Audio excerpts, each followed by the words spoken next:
ወይ ጭፈራው ወይ ዝማሬው። ክርስትናን በጊዜና በልብስ የምትለኩ ሰነፍ ክርስቲያኖች እስኪ እንመካከር። አንድ ቦታ ላይ ለአንድ ሰርግ ሂጄ ሰርጉ በቤተክርስቲያን የተፈጸመ ነው።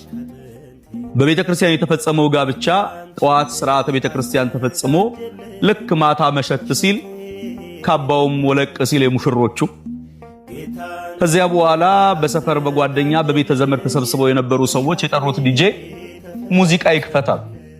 ምን ነው ሲባሉ አሁን ሰዓቱ መሽቷል እስካሁን ዘምረናል የሚል ነገር መጣ። አይ ኦርቶዶክሳዊነት!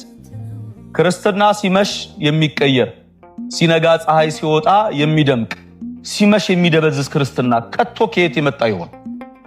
በኦርቶዶክሳዊ ጋብቻ ላይ የምትገኙ ኦርቶዶክሳውያን ሙሽሮች ለተቀበሉት ስጋና ደም ክብር የማትሰጡ ሙሽሮች ለበሉት የክርስቶስ ስጋና ደም ክብር የሌላችሁ ከዚያ ይልቅ የናንተ ስጋዊ ፍላጎት አይሎባችሁ ዘፈንና ዳንኪራው ጭፈራውንና ሌላውን የምታስቡ ተጠንቀቁ።